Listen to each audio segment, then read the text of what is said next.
What is this? What is this code?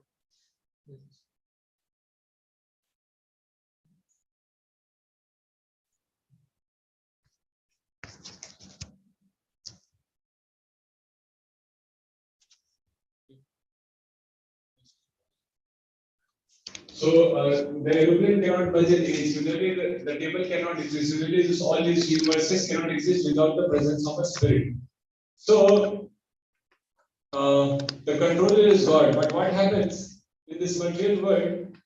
We consider ourselves as the controller. As you can see, the man is holding the globe and he's trying to control. The person sitting on top of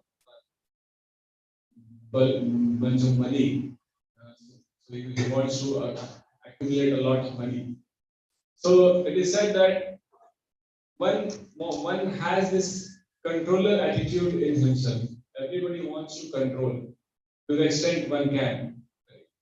So how this controller attitude comes? For example, is it possible that we can control?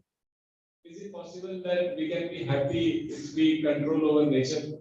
For example, if a son tries to kill the father, and all the brothers, they think that, oh, if the father dies, now he has become old, but he's not dying. So if he dies, then how nice will it be if we can enjoy the property of the father, right?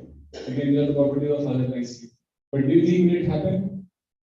Is it possible? Even if they kill the father, will the brothers they will be able to enjoy the property? Or why they will not be able to enjoy it? Huh? Desire for more. Anything else? They'll fight among each other, right? Because if they could not cooperate with the father, what is the guarantee that they cooperate with themselves? Right? They will fight with each other also over property, and then they will, and if they will separate, then they'll fight with their wife and children, and their wife and children will fight with each other, right? Because the whole tendency is of greed. The greed will never end. They are thinking that I will kill the father and I will enjoy greed with my wife and children. But then your children will become greedy to you. And the children will think that I will kill the father again.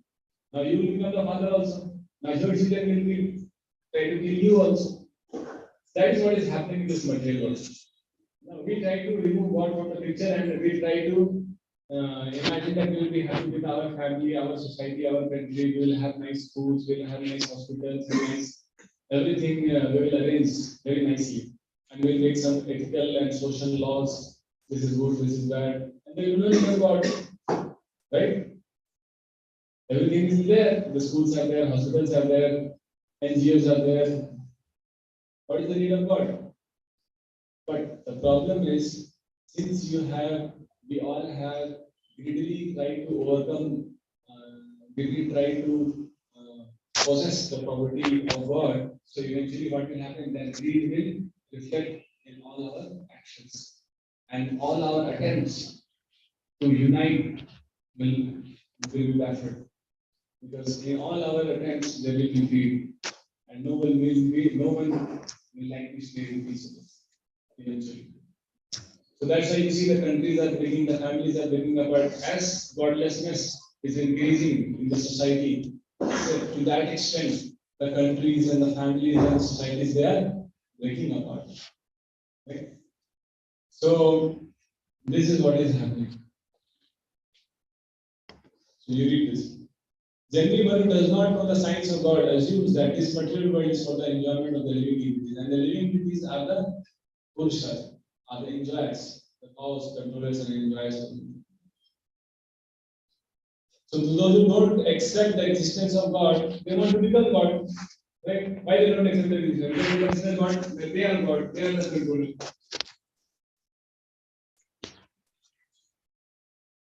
You see. So in all their attempts, they will be baffled, they will be irritated, they will be frustrated. Wherever they will go, the frustration and irritation will come. Why? Because they are not the controllers of the nature. The nature is controlled by Krishna. So this material energy, the nature is controlled by Krishna. and the living entities are also controlled by Krishna. So, if we artificially try to enjoy independently, then what will happen?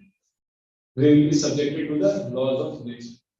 So there is Jeev, Jagat, and Jagdish. There is Jeev. Jeev means the living entity. Jagat means this material nature, and Jagdish means the controller of Jeev and Jagat is Jagdish. So there are three things which we have to understand. What are the three things to understand? Jeev, Jagat, and Jagdish. So Jagdish has got two energies. The one energy is Jeev, and the another energy is Jagat. So if the Jeev, if it tries to bypass Jagdish and try to make a separate relationship with Jagat, will it be possible? No. Jeev doesn't have a direct control over Jagat. Jeev has a relationship with Jagat through the medium of God. Right? Like the sun, or the sun, if he tries to bypass father and tries to enjoy mother directly, then what will be the situation? Is it good? No. He has a relationship of son. Now, if somebody thinks there is a story that if you forget the relationship with maybe there may be some of our relative. Maybe there is an example that we went to a marriage and we had many relatives who came in the marriage, and there was a beautiful girl in that marriage. We got attracted to her. Later we came to know that she is one of our relative. She is the daughter of my father's sister, something like that. And what will happen? Then this is like uh, we try to establish a relationship in which we are not entitled to. So similarly, Jeev doesn't have. It's not possible that he can enjoy Jagat, because Jagat is the property of Jagdish. You see it? Jagdish controls Jagat. So if Jiva tries to control Jagat, then he will be subjected to the laws. He will be punished for that.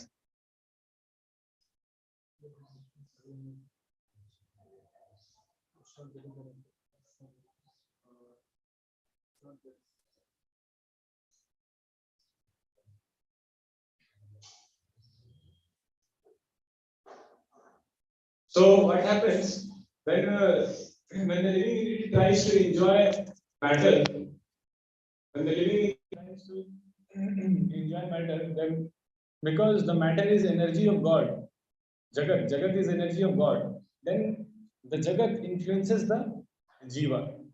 He gets influenced by it and gets bewildered by it. And because of that, there is lust, greed, and anger.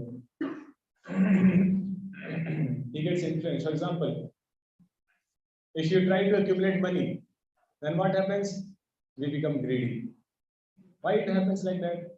I wanted to enjoy money for my welfare. I thought I'll enjoy money and I'll be happy. But eventually, what happened? You got bewildered by it. You got more greedy. You became more greedy, and you became more lusty. Right? So this is how it happens, because the energy, the material energy, it overpowers our mind. You know? So you feel that I'll marry one woman and I'll be happy, but then you'll not be happy. You'll put eyes on another woman, and then you'll put eyes on another woman. The man will never be satisfied until unless he is being trained that no, this woman is the energy of God.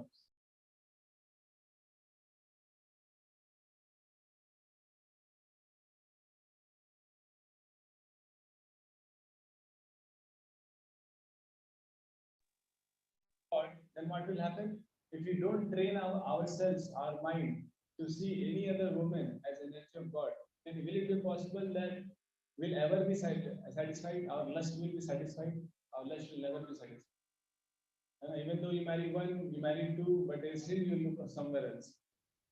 So this is called lust. Why it happens like that?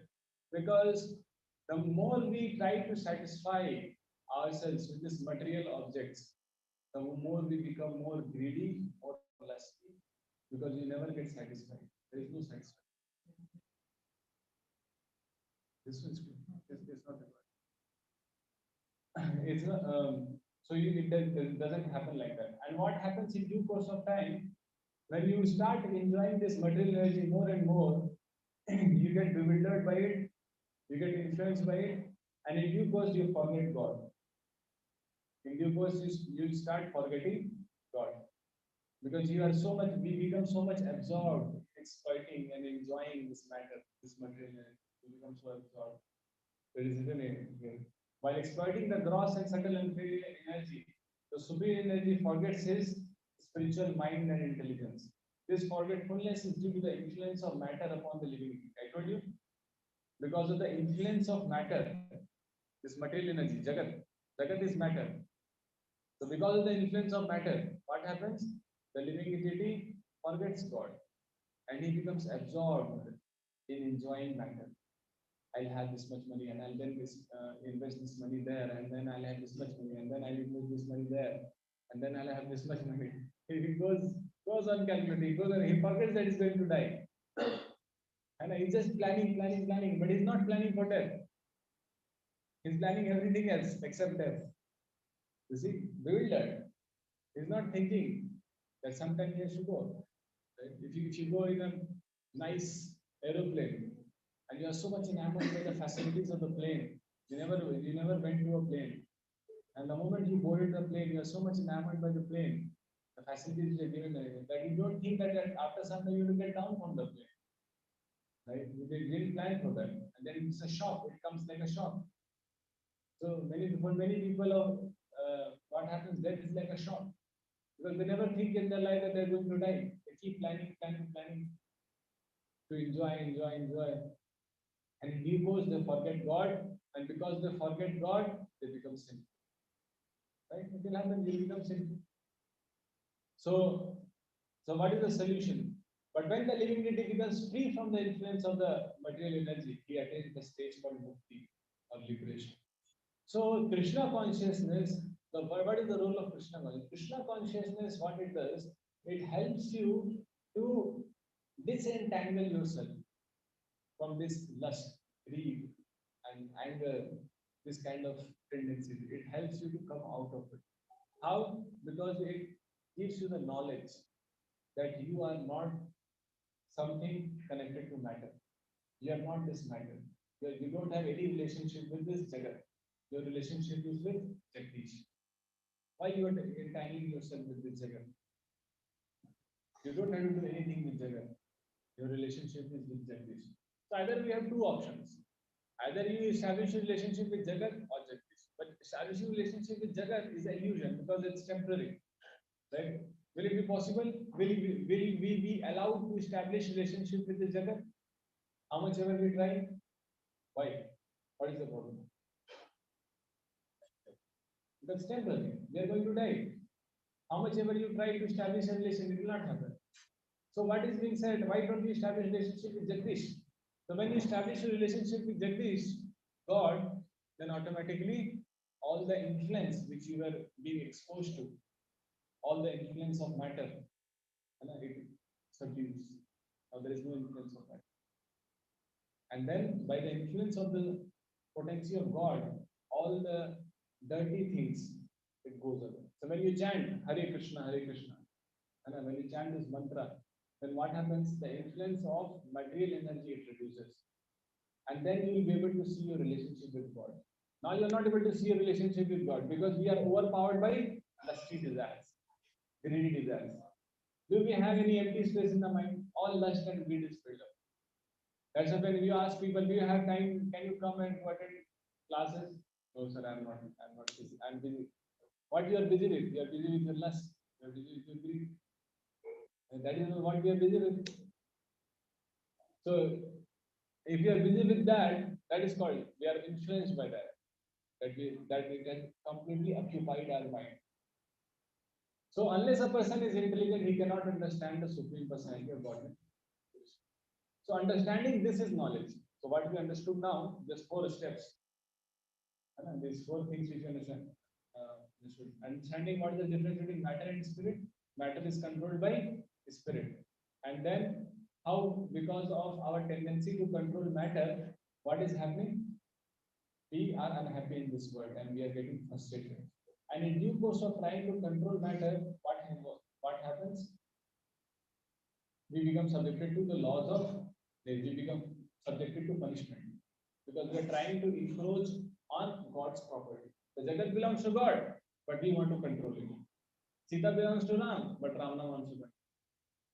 Then subject to punishment. Right? We don't have authority, but we are encroaching on God's property. So what happens? How we get punished? That we become influenced by lust, greed, anger, and we become the cause of our own destruction. There is no need of God coming here and punishing them. We will only pave our way to hell. Right? Ravana, he himself paved his way to hell.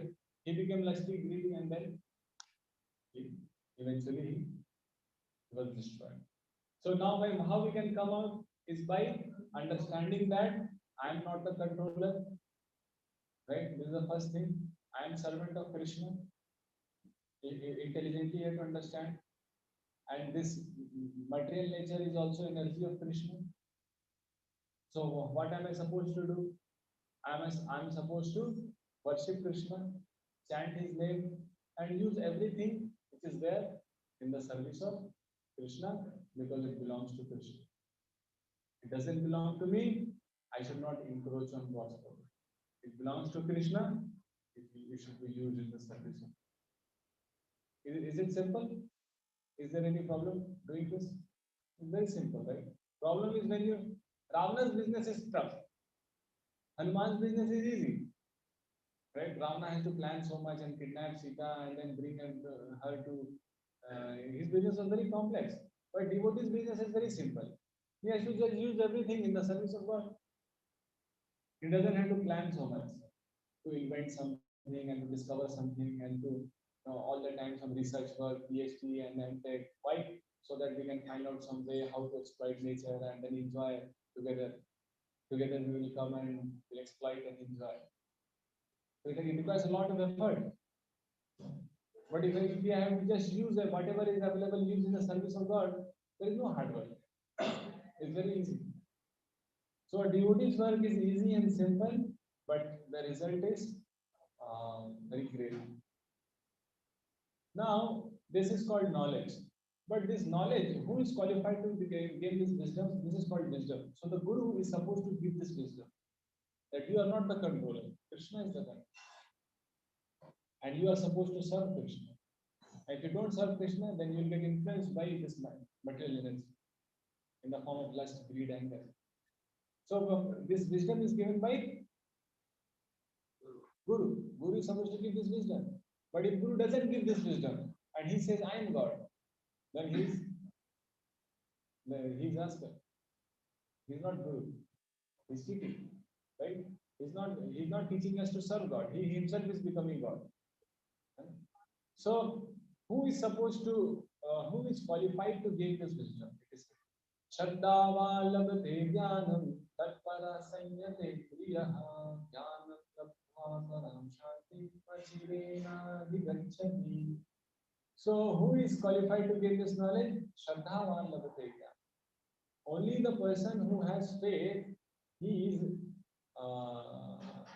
is qualified to gain this faith. Faith that if I serve Krishna, then everything will be taken. Faith is required. If you don't have faith, then it is very difficult. So it is said, Jnanam Laghuva Param Shanti. So the only person who is free from any anxiety or who is peaceful is the person who has this knowledge. So the knowledge that Krishna is God and there is no need to worship any other demigod. And if I just worship Krishna, everything will be taken care. He doesn't have any anxiety. So, Param Shanti, he is peaceful. There is no anxiety. He is peaceful because he knows Krishna is there. Krishna will take care of everything. Like Arjuna. Arjuna, you see, he initially the Pandavas gradually they were doing their duties nicely, as a part of the social order. They were doing their duties nicely. Gradually, they became by serving Krishna. By Krishna appeared because they are devotees of Krishna. So Krishna appeared in their family, and gradually they became eligible to serve Krishna. And finally, they reached the state that for the service of Krishna, they killed their own family members. Family members are um, those who were not so good. Unfortunately, they were the family members of Pandavas, the adharmic people. So Arjuna, Pandavas, they reached to that stage. So by doing our duties, we become qualified to get knowledge. And when knowledge comes, then we become peaceful and we become eligible for liberation. Now, this is the connection we have to understand. So our duties, whatever we do, our social duties, or whatever duties are there as a student, as a husband, as a father, whatever duties, as a Brahman, Kshatriya, Vaishya, all these duties are meant so that we can get this wisdom that we are not this body and we are not supposed to be the enjoyer of this world. God is the enjoyer. This is called the Gyan. This Gyan comes when you do your duties properly. So by doing our duties, the end of performing duties is getting knowledge. Knowledge that you are not a controller, you are not the enjoyer. And when you get knowledge, then that knowledge act as a boat which will help you to cross over this cycle of birth and death. So now you understand what is the function of our duties, material duties, what is the function of knowledge, and where knowledge ends up. So duties ends up in knowledge, and knowledge ends up in serving God, Krishna, crossing over this birth and death, and serving God. And what are duties? Duties are whatever we are supposed to do in this world. They are called duties. As a Brahmana, as a Kshatriya, as a Vaishya, if you do it properly, then you become qualified to get knowledge. So this Pandavas, we see that the Pandavas they served Krishna nicely, and eventually they got eligible to serve Krishna. They served the duties nicely as a Kshatriya, and eventually they became qualified to serve Krishna, and finally they were liberated, whereas the Kauravas they were defeated.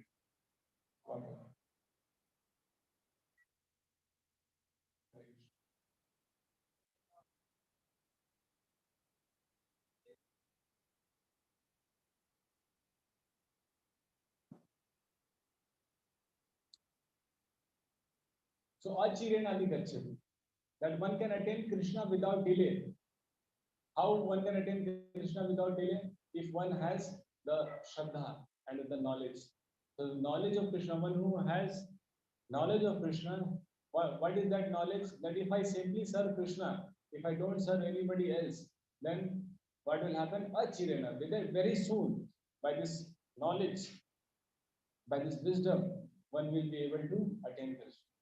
But the only qualification to gain this wisdom is that one should have faith. One should have faith that if I simply serve Krishna, everything will be taken. So when you serve, it is said that when by performing our duties, our social obligatory duties, what we are supposed to do, by performing your duties, you get eligible to get knowledge. And when the wisdom comes, then the senses becomes controlled. Right? The knowledge helps us in controlling your lust, greed, and anger. I told you, no? This as we saw in the last thing. We are getting influenced by this lust, greed, and anger because of lack of knowledge. Right? We don't know that this gold, for example, gold, there is some gold. You don't know this gold belongs to Krishna. And now you want to own it. Then what will happen? You will become lusty, greedy. Now, if you know that this gold belongs to Krishna, now knowledge has come. Earlier, you were not aware that this gold belongs to Krishna. So you wanted to own it on your own name. So you became lusty. Now you know that this belongs to Krishna. Now what will happen? Your lust will disappear. For example, a cashier. A cashier is there in the bank. He knows that all the cash in the bank belongs to the government. Then he will not like to be lusty. But if he doesn't know, if somehow some cash he gets which doesn't belong to the bank, then immediately he would like to take it, right? Then he doesn't know because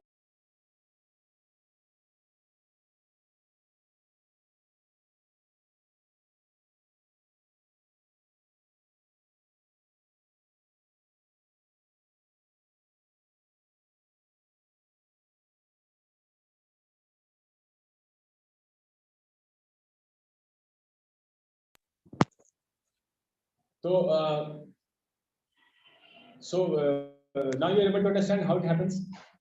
So if you want to control our senses, our lusty senses, greedy senses, then what will happen? How we can do this? By knowing, by understanding this fact that the whom this Jagat belongs to. What is our position and what is the position of God and what is the position of this all the resources which we are having. When you understand this, then automatically your senses becomes controlled. That's why it is said. Sanyatendriya labde jnanam, and then what happens? Sanyatendriya. The senses becomes controlled. When knowledge comes, the senses becomes controlled. Because the senses are uncontrolled when there is lack of knowledge. So can anybody explain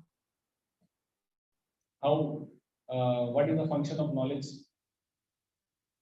From how knowledge comes, and after knowledge comes, what are the consequences of it? In the absence of knowledge, what happens, and with the after knowledge, what happens?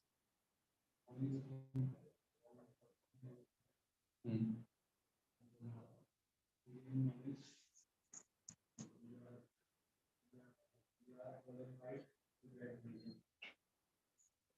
You're qualified to get wisdom.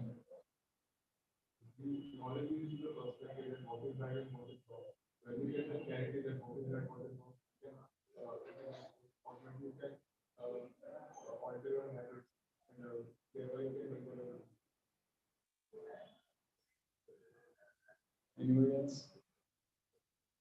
Knowledge comes from faith and doing your duty. The knowledge helps us connect to God and from the ocean of God. And lack of knowledge. When you talk about knowledge, what does knowledge mean? What does that knowledge? H2 plus SO4 is equal to H2SO4. Knowledge of God. What is that knowledge of God? I'm not knowledge of who am I? Knowledge of who is God? Knowledge of what is my relationship with God? Right? So who am I? I'm not this body. I'm soul. Who is God? So God is the controller of this material energy and spiritual energy. Okay. Now, what is my relationship with God? I am servant of God. I am supposed to serve God. This is called knowledge. And what is the relationship of this matter, Jagat, with God? The Jagat is energy of God. What is my relationship with this Jagat? I'm supposed to use this in the service of God. Because it belongs to God. Should be used in the service of God. So understanding this whole perspective, understanding who am I, who is God, what is my relationship with God. This whole perspective is called knowledge. And absence of this perspective gives rise to lust, greed. Because you don't know whom it belongs to, then you become lusty. Right? If the cashier will see that this money doesn't belong to bank, some extra money has come, it doesn't belong to bank, he may think to take it. But till the time he knows that whatever money he has in his hand, it belongs to the bank, he will take it. He will not dare to take it. He will be peaceful. There will be no lust because he knows that who is the controller. So knowledge of who is the controller gives you peace. BG is not that the cashier every time he goes in the bank he is just looking for an opportunity when he can take money. No, he is peaceful because he knows that who is the controller. So the knowledge of who is the controller gives you peace. Absence of the knowledge of who is the controller brings you anxiety, and gradually lusty, greedy, and all sorts of illicit things happen. So once you have knowledge, and how you get knowledge when you do your duties properly, then you become qualified to get knowledge by doing your duties. Because when you do your duties properly, then by doing your duties, you realize that whatever I am doing, I'm not happy. Then you ask for knowledge. Why I'm not happy? It's not that one should do his duties and one should be just satisfied. Doing one's duty is the goal of life. No. It is said in Gita, Sarvam karma akhilam partha jnane parisamapta. The end of all the activities is knowledge. Sometimes people say, Gita क्या सिखाती है? कर्म करना सिखाती है. कर्म करना सिखाती है, कर्म करने के लिए नहीं. कर्म करने, we are not supposed to perform activities just for the sake of performing activities. Activities are performed for the sake of knowledge. The goal of activities is knowledge. So when you perform your duties, worldly duties, then you realize that it's temporary. Whatever I am doing is temporary. Everything will end. And even if I am doing all my duties nicely, still I am suffering. Then you ask question, why am I suffering? What is the goal of life? Why there is struggle in life? So when you do your duties, then there is suffering, and that suffering pushes you to question about your life, about the secrets of your life. And then when you question, then knowledge comes. Right? Then knowledge comes, and then when knowledge comes, then all your greed and lust goes away. And then because you realize that everything belongs to God, and then very soon, achirena, you get opportunity to serve God. So you see the Pandavas. The Pandavas were Kshatriyas. They did their duties nicely. So they got knowledge, right? They were Kshatriyas. They didn't try to cheat anybody. And because they didn't try to cheat anybody, the Kauravas, they were always deceitful. They were always arrogant, self-centered. So they were not given knowledge. But Pandavas were given the blessings of God. Why? Because they were very duty bound. They were good Kshatriyas. They did their duties nicely. And because they did their duties nicely, they realized that everything is controlled by God. Right? So when you do your duties nicely, then we will all realize that yes, everything is controlled by God. So God came and blessed them, and finally they performed devotional service to God. Similarly, this Bilva Mangal Thakur, he was an old man and a blind man. You see that picture down? He was an old blind man. His name was Bilva Mangal Thakur. And every day he used to sing for God. He has written many books. He was a blind man. He wrote many books. He himself was blind.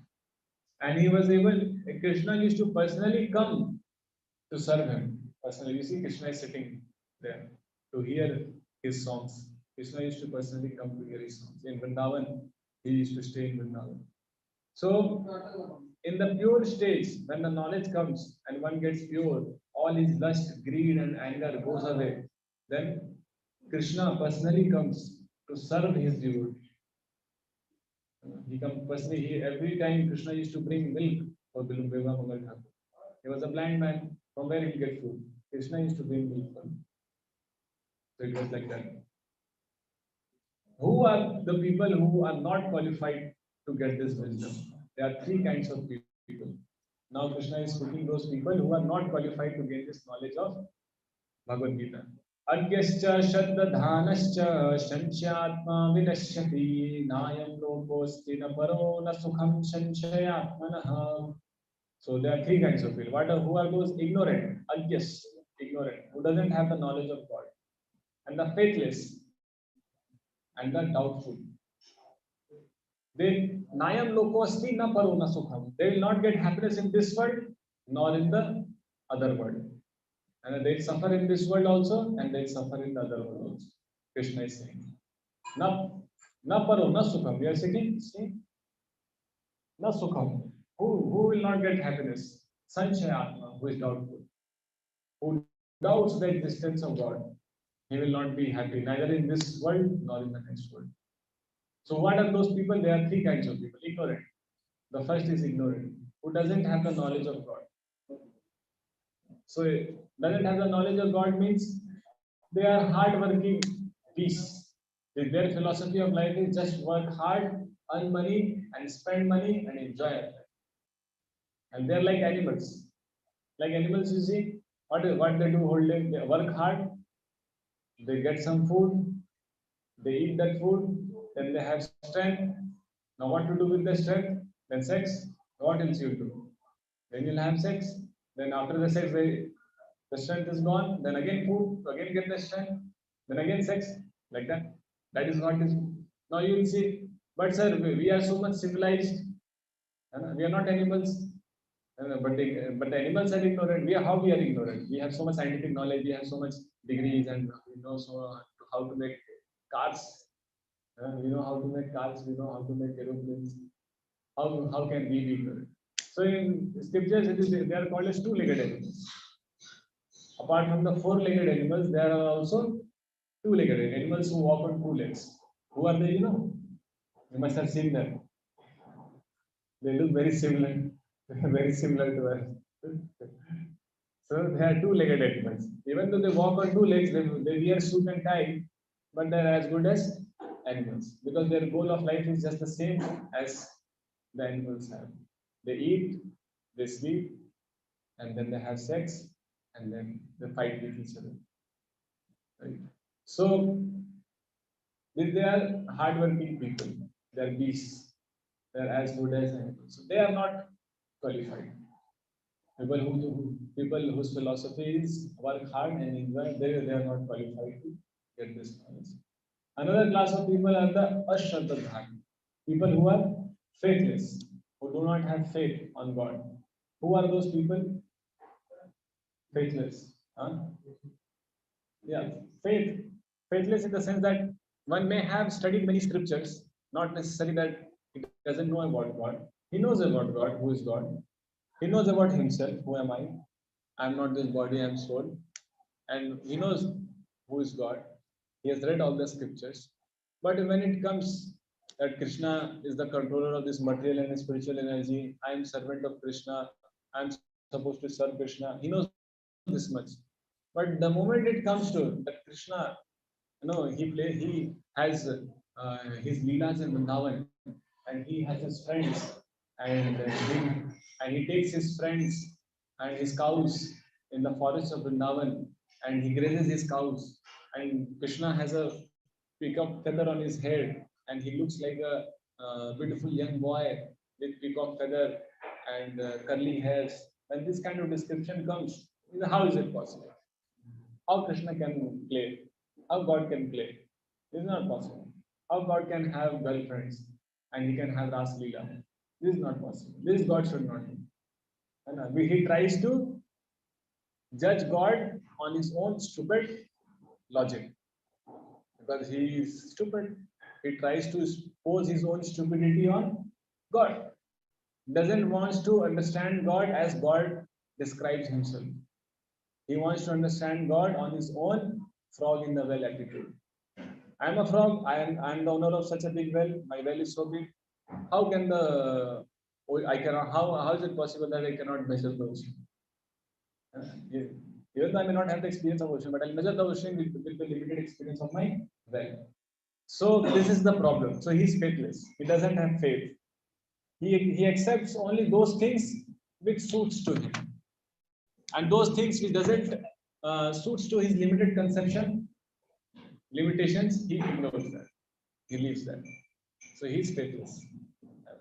So the moment there will be description that Lord has took form of a tortoise, Lord can take form of a tortoise. It is possible. Is it possible? What do you think? Is it logical? How Lord can take form of tortoise? A tortoise is such a small animal. How why Lord will take form of tortoise? Lord comes as a human being. Is it possible? What do you think, Krishna? Krishna can come as a human being? Huh? If he wants to. There are people who say that Krishna cannot come as a human being. There are people who say that Krishna cannot come as a Krishna comes as a hog, pig. You know? Krishna comes as a pig. Why Krishna comes as a pig? Is pig a good animal? Why he has to come as a pig? He could have taken some beautiful form. Why he comes as a pig?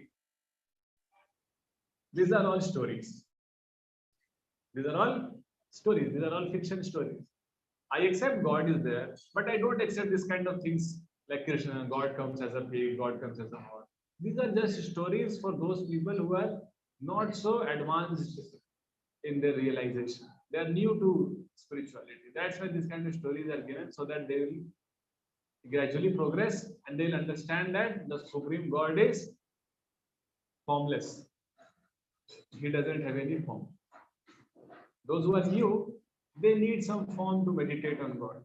But those who are advanced, they'll understand that Krishna is neither a man nor tortoise, nor a lion, nor boar.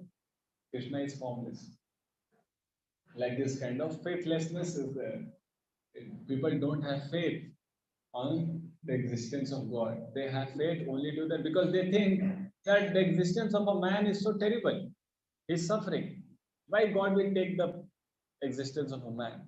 Why God will come as a form of a man? Because man, the existence of man is terrible, right? The existence of tortoise is terrible. Why God will come in the form of a tortoise, right? So they pose their own limitations on God. So what happened once Narad Muni was traveling and Lord Vishnu, he came to Vaikuntha, and then Lord Vishnu sent Narad Muni to uh, meet those two people. He said, Narad Muni, that you go on this earth and you will see, you will meet these two people. So he went to earth, and then first of all he met the Brahmana. So when he met the Brahmana, then the Brahmana he welcomed Narad Muni. He washed his feet and nicely he welcomed. And then the Brahmana asked him uh, that when I will be allowed to come to Vaikuntha. So you go to Vaikuntha, you meet Vishnu. So when I will be allowed to come to Vaikuntha? So Narad Muni said, I'll ask Vishnu and tell you. Then he went to a cobbler. The cobbler was sitting under a tree and he was doing his duties.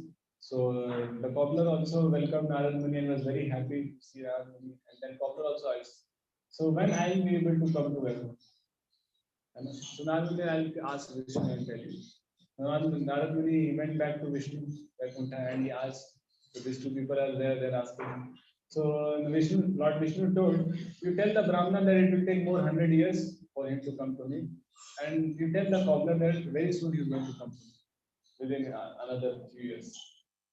Then the Narad Muni became surprised. How is it possible? That Brahmana will take 100 years and the cobbler will come first. Then Vishnu told, okay, you go ahead, you go to them and you tell them that that the Supreme Lord is passing an elephant through the eye of a needle. You go and tell them, and you see how they respond. So Narad Muni went and he told the Brahmana. So the Brahmana asked, so you have come from Vaikuntha, what was the Lord doing there? You tell me. So Narad Muni said, the Lord is passing an elephant through the eye of a needle. So he started laughing. He started laughing. He's saying, what kind of foolishness is this?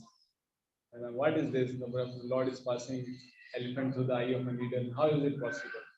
I doubt that whether you visited Vaikuntha or not. Now I doubt whether you are really Narad Muni or not. Then he started doubting even more. So Narad Muni understood. This Brahmana, he's reading whole day Vedas, but he doesn't have any faith. He has knowledge, but he doesn't have faith. And then he went to the cobbler. Then he said that the cobbler asked, "So what my Supreme Lord is doing there? What are his activities there in Vaikuntha?" So the Nathmuni said, "He is passing an elephant through the eye of a needle." Then the cobbler started crying. "Oh, my Lord is so great, he's passing an elephant through the eye." So Nathmuni said, "How? Do you believe this? The Lord can do it? Why he can't do it?" Then Nathmuni asked, "How you believe this? It is impossible." Now the cobbler said, "How? Why it is impossible? You see, I am sitting under this tree, banyan tree. Yes, I can." Nalmi said, "Yes, I can see that. You see, from this tree, thousands of seeds come." Said, "Yes, thousands of seeds come, and each seed, from each seed, one banyan tree can come." Said, "Yes, one banyan tree can come." And the cobbler said that if my Supreme Lord can put such a huge banyan tree in a small seed, why he can't pass an elephant to the eye of an eagle? This is called faith. Now you understood what is faith? So for an atheist, for a faithless, no, for him, for everything which exists in the nature, even though the whole no, Krishna will also appear himself, he will doubt the existence of Krishna. Is there any example? Can you give any example? That Krishna appeared, but the person was doubting. Duryodhana. Krishna appeared, he showed his Virat roop, and he was saying, "Ye to Mayavi, ye to Jadugar hai, Jadugar." You see, such a atheistic, because one whose eyes are covered with lust and greed, he will never be able to see God because he cannot see because his eyes are covered with that lust and greed. How he will be able to? First, he has to clear that lust and greed. Then he will be able to see God. And that lust and greed will be cleared how? By knowledge and by devotional service, by chanting the names of God, by studying about God, by reading Bhagavad Gita, by taking prasad. That ABCD I told you, no? Associating with devotees, reading books, chanting, and diet prasad. All when you do all these things regularly over a period of time, then the eyes, the vision gets clear. Then you will be able to see things as they are. Now, whatever you are seeing is just your lust and your greed. That is only reflecting outside. Because what is there inside will reflect outside. What is there in you? Because if you wear a yellow spectacle, you will see everything yellow.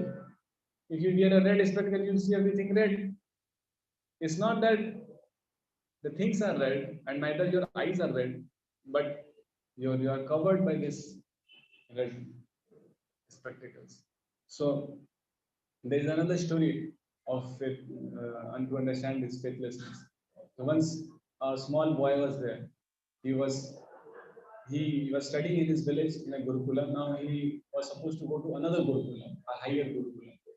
So his mother said that you go to that Gurukula now. Then the boy asked, "Where is that?" The mother said that is in the next village. So how I can go there? Then the mother said you have to cross this forest. Then the boy got afraid. Oh, there are ferocious animals. I may get killed, and there is so much danger. That there are rivers there. How I cross? The mother said, "Don't worry. Whenever there is some problem while you cross your path, then you call your elder brother. So, who's my elder brother? You call Gopal. Gopal is your elder brother. You call him, he'll come and help you. He comes. Those people who call him with full faith, he comes there and he helps. So he's your elder brother. So okay, I'll call him. So when he was going on his way, then he met a snake. A snake just came on his way. Immediately he called Gopal. Then Gopal appeared and he caught his hand and he made him to cross the path. And then like that every time when he used to cross the forest and while coming back from the Gurukula, it will get dark. So he'll get afraid there is some ghost or something. So he'll call Gopal. And then Gopal will come every day and he'll help him. Like that many days passed. Finally, there was a ceremony. And the teacher, the ceremony was Guru Vyas Puja, that the Guru was supposed to be worshipped, and all the disciples of the Guru, students of the Guru, they will offer gifts like teachers. They use celebrate teachers. all the disciples were supposed to offer some gifts to the Guru. So all the disciples, they brought good gifts, big gifts. And this disciple also, he went and asked his mother, he also gave me some gift, I'll offer to my Guru. Mother said, we are poor people, how will give any gift? I don't have any money. So the boy was worried. So he again called Gopal while crossing the way. While he was passing through the forest, then he was thinking, what I'll give to the Guru. Everybody will bring some gifts. I also want to give some gift. He's my Guru. Then again he called Gopal. Gopal came and he gave a pot of kheer, a small pot of kheer, small pot. It was very small. So the boy became very happy. Now I have something to offer. But when he went approached the Guru, when he gave the small pot to the Guru thought, oh, you brought this much. Because the rest, everybody brought big things to offer to Guru. The Guru said, thought, okay, nice, no problem. But the Guru had this thing in his mind. So he brought this person. So then what the Guru did he tried to empty that small pot in a bigger pot. The moment he tried to empty that small pot in a bigger pot, the bigger pot got filled with kheer. Then again he tried to empty that small pot in another bigger pot. Then again another bigger pot got filled. Like that, so many bigger pots got filled. And it was not emptying only. The smaller pot was not emptying. Then the Guru asked, from where did you get this pot? Then the disciple said, Gopal gave. So who is this Gopal? He is my elder brother. So I also want to meet him. So then he asked how he looks. So he has his curly hair, he has a peacock feather, and he has his yellow garments. He looks like this and he's very beautiful. So he said, oh, Gopal looks like this. I thought Gopal doesn't have form. He's formless. He's just a light. Then no. He said to his Guru, no, Guruji, he has a very beautiful form. I'll come. If you want to see, I'll show you. Then the Guru said, okay, you show me. I'll come with you.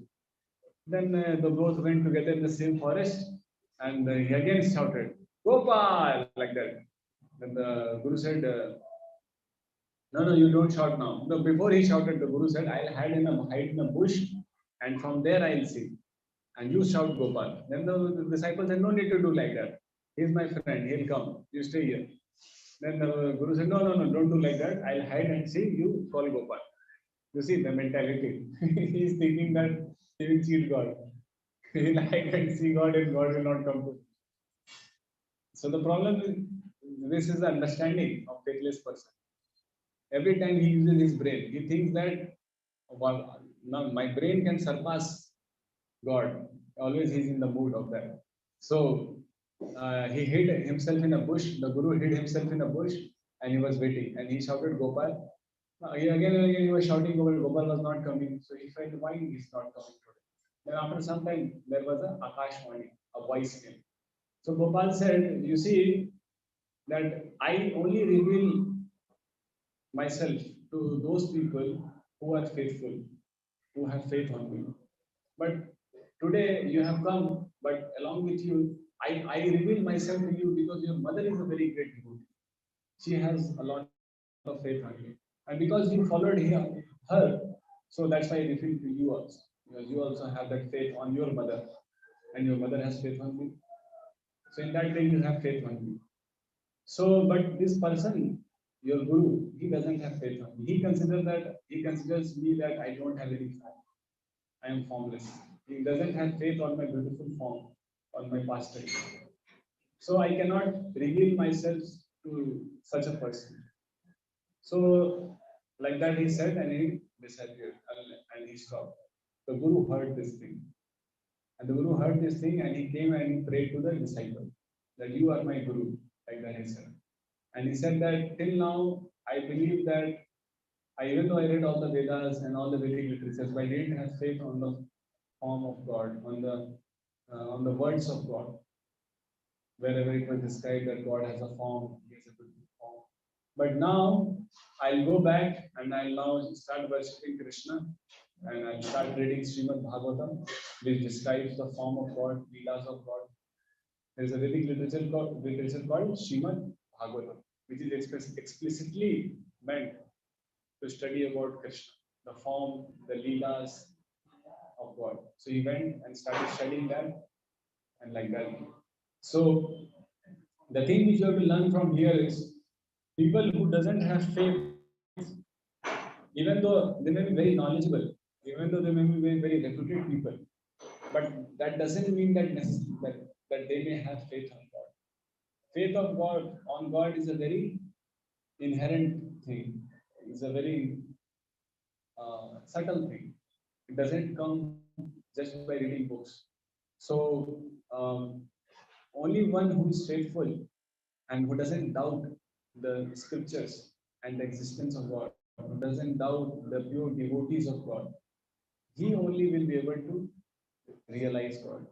So we should not try to impose our tiny limitations of our brain on the existence of God. Otherwise, we will not be able to see God. If you try to impose the limitations of brain and your logic and reason, we can be logical and reasonable. There is no problem in that. But with the faith that I am trying to understand God so that I can increase my faith on God. God is there. Like, for example, you go to college, you don't doubt what is written in the books. You accept what is written in the books. But to understand it, you are asking doubt. Right? So you accept what is there in Bhagavad Gita. And to understand that, then you push. Not that you doubt the existence of God, Krishna, and you doubt the existence of Bhagavad Gita. That is how you will be able to understand. Then you will not be able to understand. So today we'll end the session here. If anybody of you has any doubt, you can ask. Don't be afraid. You can ask. The previous mentioned that Shraddha is basically towards the believer, who is even this qualification to get the knowledge of God and the knowledge of God.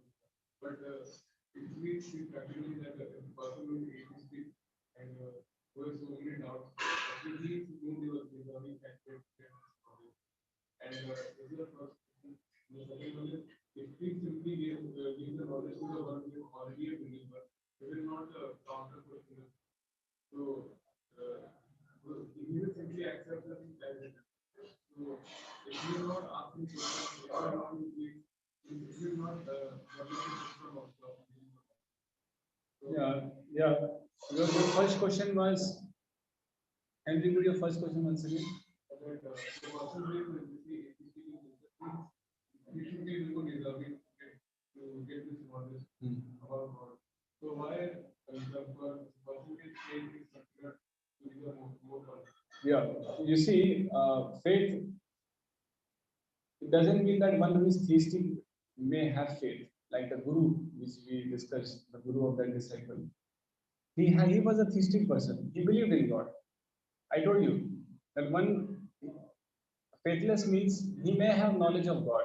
He may be aware that he is not this body, he is soul. But faithless means that he doesn't accept Krishna as God. Doesn't accept that Krishna is the supreme personality of God.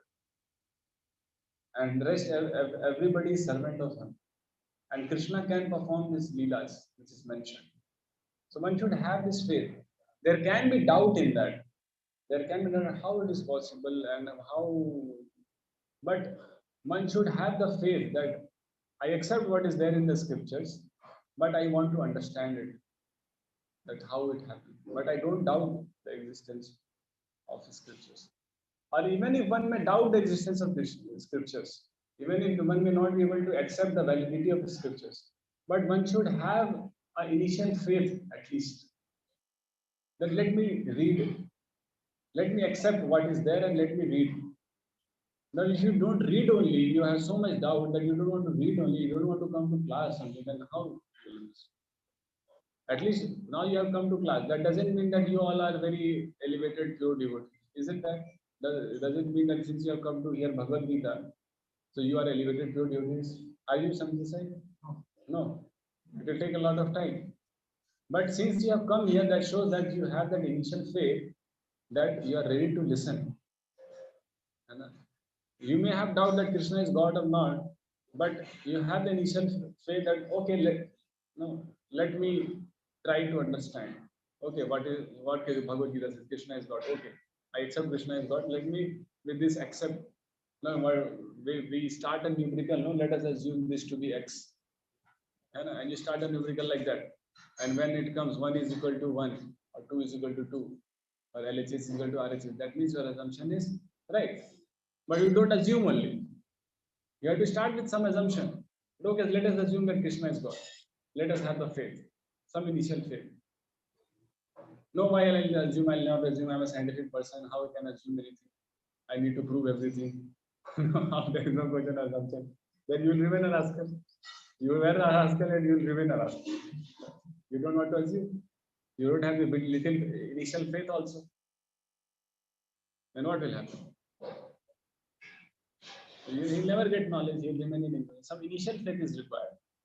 So, in the atheist, even the one may be gross atheist, but if he has this initial faith, let me try to see what these devotees are doing, how they are so happy, and everybody is suffering and is in anxiety. Why they are so happy? Let me try to see what they are getting.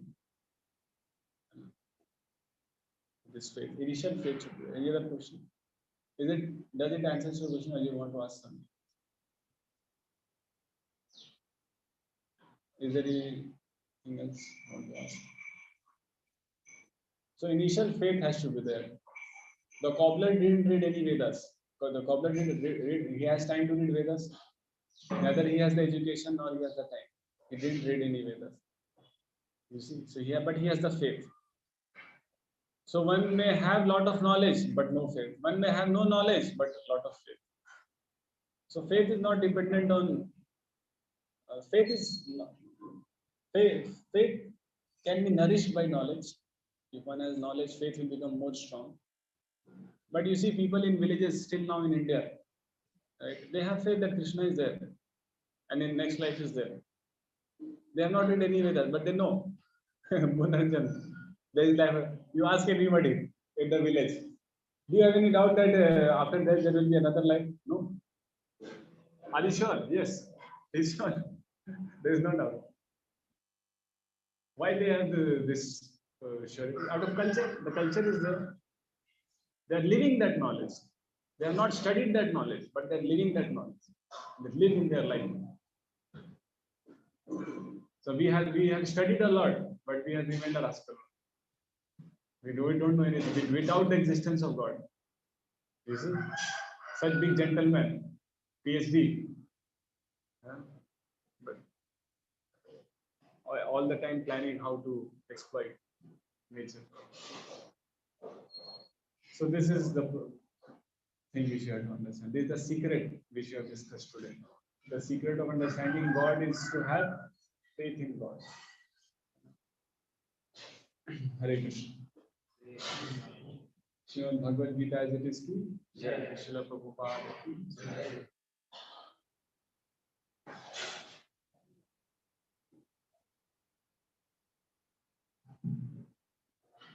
So now we'll have Prashadam. Yeah. So you said that when we do our duties properly, we'll get questions regarding the basic questions and that. Then we can get the knowledge and then the wisdom. So what are the basic duties?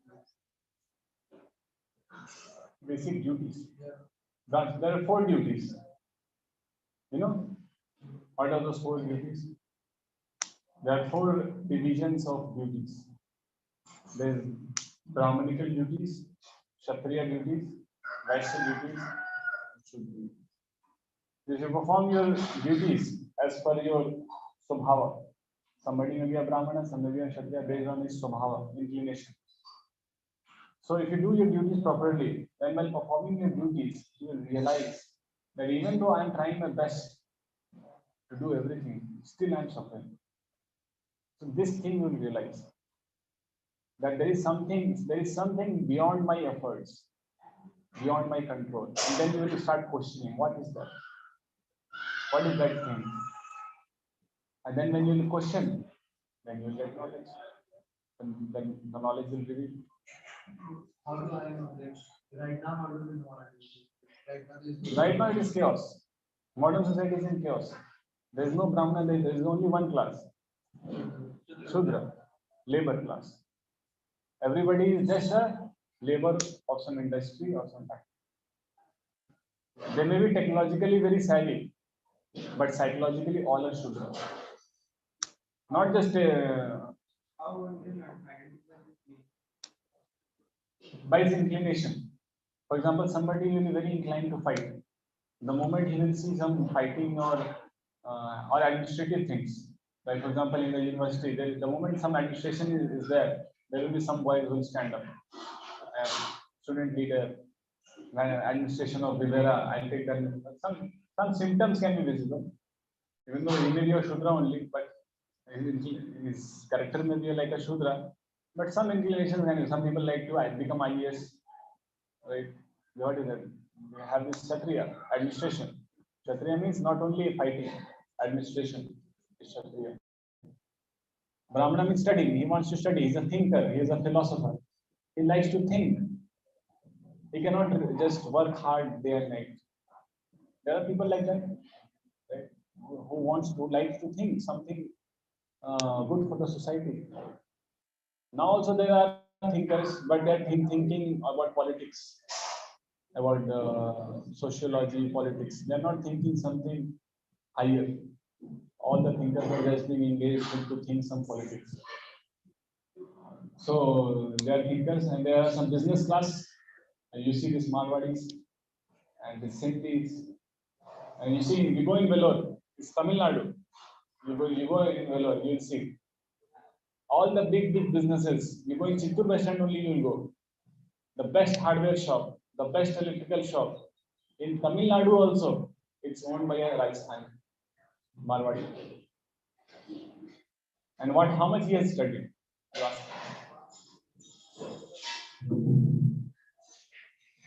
He knows how to do business. Because that by birth he has this inclination. The moment he sees money, all the hairs stand. Oh, money. That's what is the goal of life. Enjoy money. He feels happy to see money. He doesn't feel pressurized. Even if he has to work hard 12, 14 hours, he'll not feel pressure because he likes money. A Brahmana will not feel pressure in educating. He will like to educate. Even if he has to educate for 10 hours in a day, he'll educate. He feels happy in education. Studying and educating. He is Brahman. Fighting and administration is Shudra. And Shudra is serving, helping others. Helping the Brahmana, helping the Kshatriya, and helping the Vaishya. They are supposed to help the other classes. They cannot do anything independently. They need some controller over it. So our situation is like that. Can we do anything independently? We need some job. We need somebody to employ us. You want to get employed. Why can't you employ yourself? No, I'm afraid. Something will happen. Something will happen. I'll wait later. That confidence is not there. He is a Shudra. He doesn't have that confidence. Doesn't have the faith that God will take care. In one sense. So when you do your duties properly, so by doing your duties properly, then the nature will reciprocate. Then you become eligible to gain knowledge. Then these duties are like a punishment. It's like a punishment. That you revolted against God, and you wanted to become enjoyer, now you break the stones. So we are breaking stones. You do a lot of things in this life, but ultimately you die. So what happened? All your things were as good as breaking stones. Right? What is the value of all those things? It's as good as breaking stones. So we are breaking stones in this. We may feel it very important, I'm doing something very great. But if you compare it with death, then it is as good as breaking stones. Right? So, but while doing all these things, when you suffer, and then when you question, like in Bhagavatam, if you study Bhagavatam, it's 18 books, 18 volumes. And you study when in Bhagavatam, there is a story of a prostitute. That a prostitute was there outside her house, and she was waiting for her customers when the customers will come. And the day was passing, and the night came, and still no customer came, and then the midnight came, and still no customer came. And now then this knowledge came. Oh, this world is all suffering. There is no bliss, there is no happiness in this world. And then enlightenment came. She realized that this world is kept.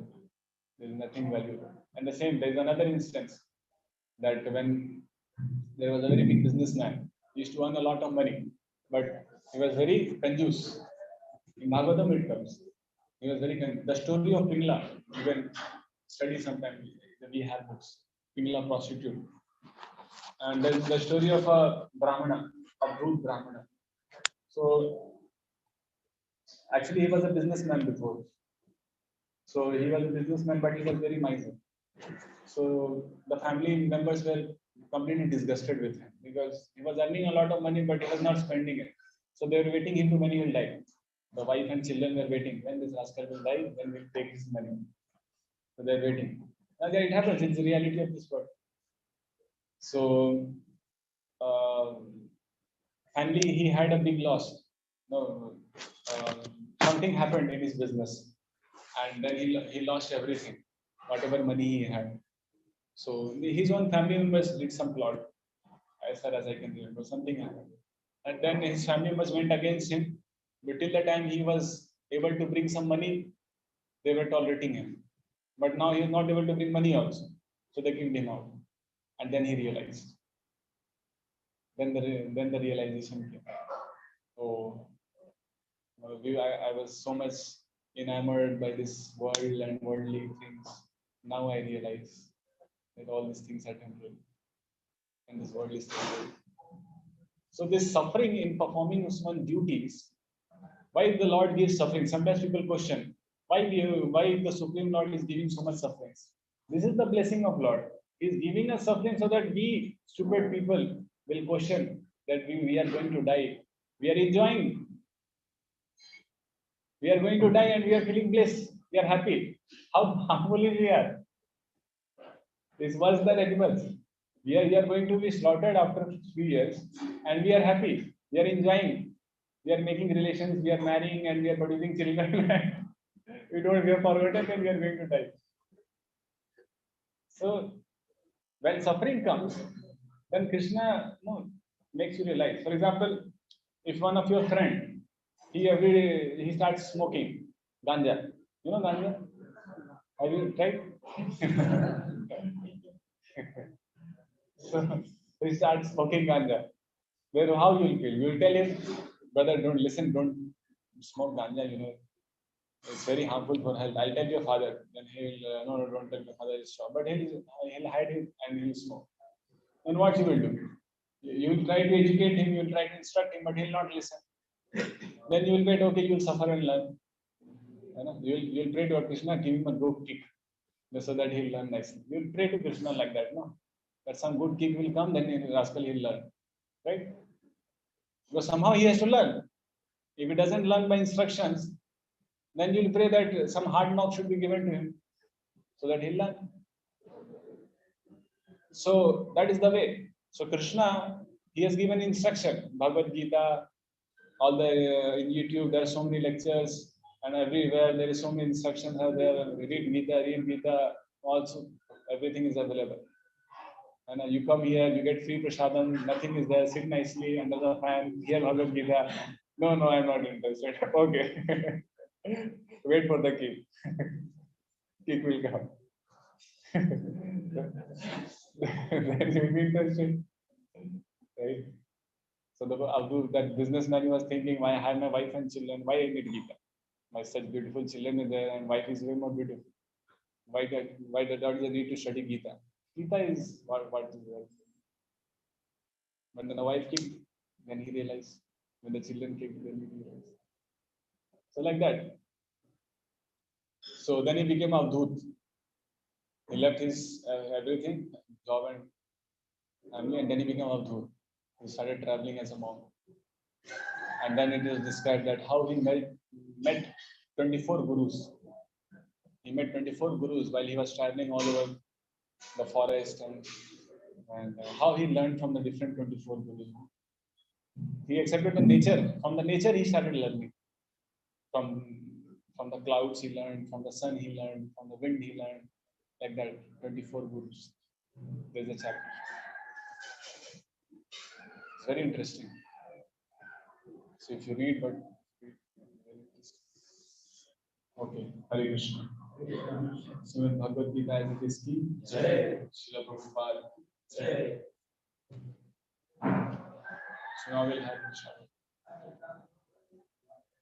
So now we'll have two sessions every week. This session is specifically meant for those students who are a little more fit. They have more faith and they have more inclination to learn. So we have started this separate session, and one general session will go on Sundays for the people who are beginners and who are trying to develop their faith.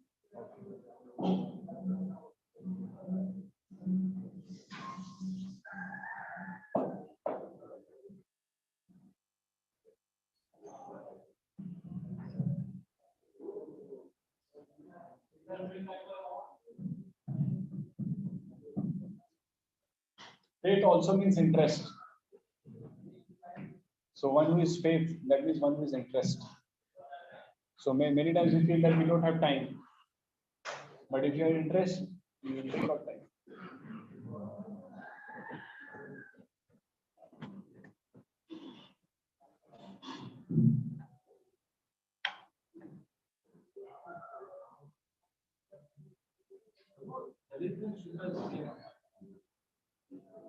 That is political word. Dalit. Political word given to the Shudra class.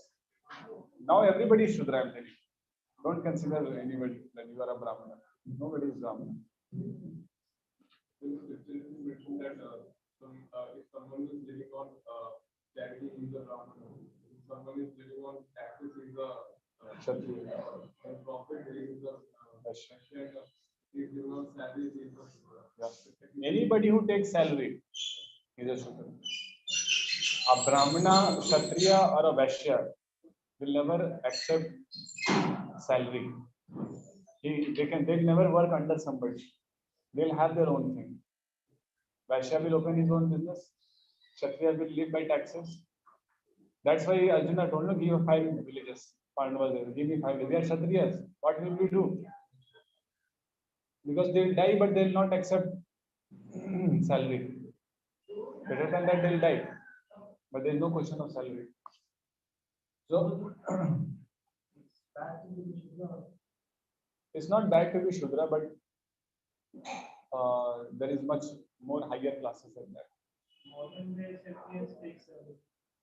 yeah, that's why I said modern day there is no Brahman, Kshatriya, Vaishya. Everybody is Shudra, even lower than Shudra. Lower than Shudra is Chandal. And even though lower than Shudra is Kirat, Hunandra, Pulinda, Pulikasha, Abhi, Shumbha, Javana, Khasad. These are people who live outside India. These are the classification for people who live in this Bharatvarsha. Now there are people who live outside this Bharatvarsha. Kirat, Hunandra, Pulinda, Pulikasha. Hunas. There were clans, there are different clans. Kirat clan, Hunandra clan. They are even more degraded. That's why they were sent out. Why they went out of Bharatvarsha? They were kicked out of Bharatvarsha. Those kings who were corrupt, they were kicked out of Bharatvarsha. They were made to go in some part of desert or some icy areas. Because who will like to leave Bharatvarsha? Because outside India, there is wherever you go, life is very terrible. Either it is Europe and London where sun doesn't come, or it is or the desert areas where sun is always there. To such a blood. So why everybody would like to live it there? So those kings were sinful, so they were kicked out of India. And most of the land was covered with forest. But kings usually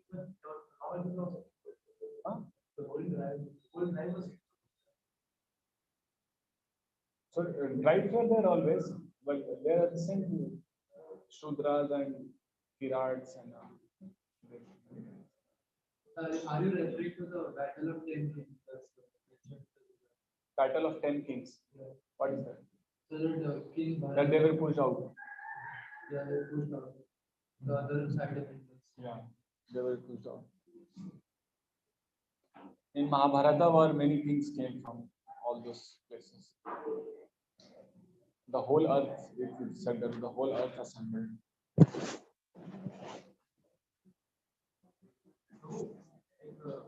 If there is no Surya class, then there is no foundation of. No, there is no question of not Shudra class. You try to understand. When I say Shudra, then don't have this political understanding of Shudra. Now that is very bad. Politically, the political parties, they have divided India by considering some people as Brahmanas and some people as Shudras. The division is not like that. The division is like the body.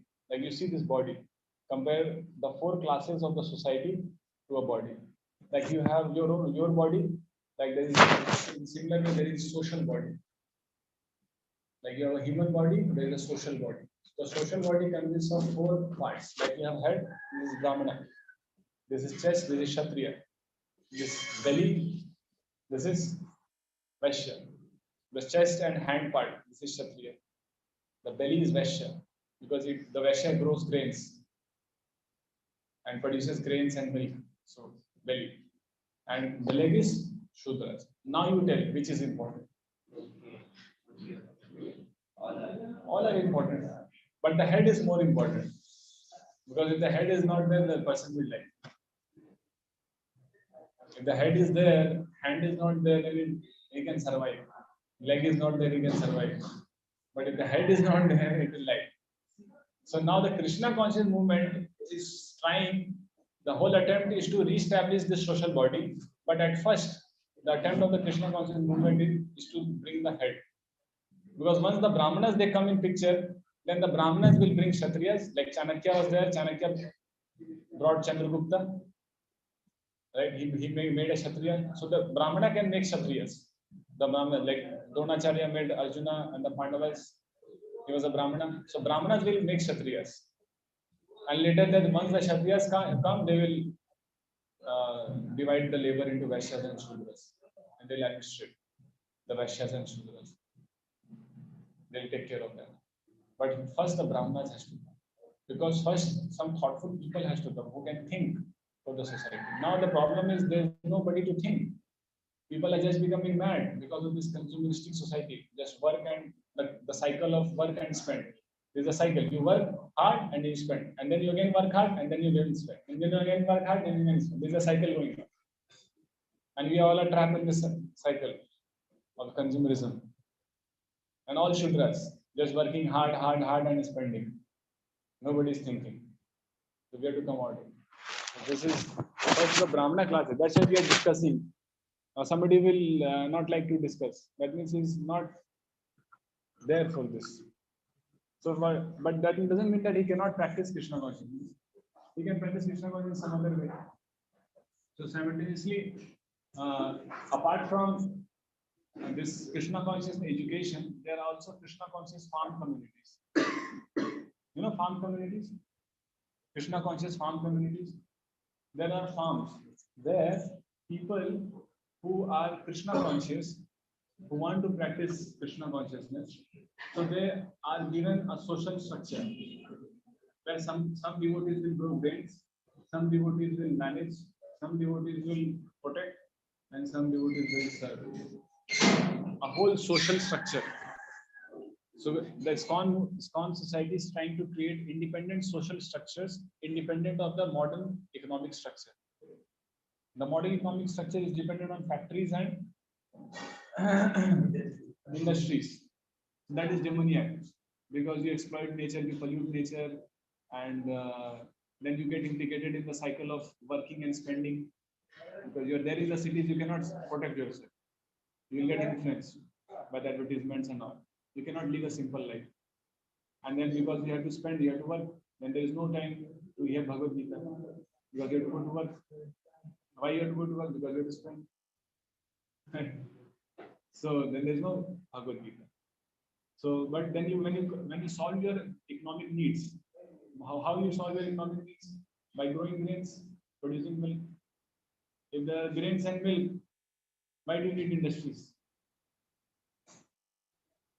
If there are grains and milk, industries are meant for artificial necessities of life, not for necessities of life. Artificial necessities of life. Some necessities which we have created. For example, to clean your teeth, what do you need? Colgate, right? A plastic toothbrush and a Colgate or a close-up. Right? But is it required? How people used to brush their teeth? Neem.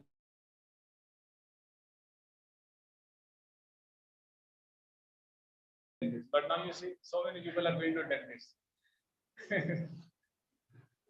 If you brush with neem teeth, you will never require any dentist in your whole life. And every day you get a new brush. So you see, so the whole economic problem is solved. Now millions of tons and tons of paste and plastic which is being produced. So many chemicals is saved. Artificial necessity. It's not required. And that artificial necessity is also not luxury. Brushing it with some plastic, is it luxury? Luxury is to have a new toothbrush every day. And that too organic. Right? You see, organic things are so costly. Actually, organic things are the most cheapest things. It is not costly. But we have come the other way around. We could have just grown and took. No, everywhere there were neem trees. But now you have constructed buildings everywhere. And now there are no neem trees. Now you have got a neem toothpaste, which has neem in it. And you brush your teeth with the neem. You see? This is the modern society. Dogs catching his own, trying to catch his own tail. Like round and round and round. Running behind to catch one's own tail. That is the opposition. So everything is simple. Nature has made everything simple. We have made everything complex. Nothing was complex. So now the Krishna Conscious movement is trying to establish those farm communities. Now many IITians they are leaving their jobs and they're going for these farms. They're doing agriculture. They're producing their own food. They work for some time, then they save some money so that they can buy a farm. They buy a farm and they start. And they keep this modern economic system. This is so it cannot be done immediately because we are caught up. So it has to, but that vision, we are talking about vision. We expected that people who have come here, we have sat here to talk about some vision of life. I'm not saying that immediately something has to steps have to be taken, but if you have a vision in life, you can plan your life. Okay. So we'll take prasadam again.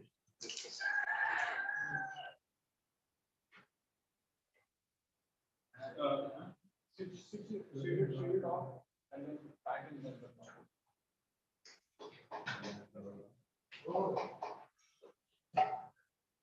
Today's lecture was different.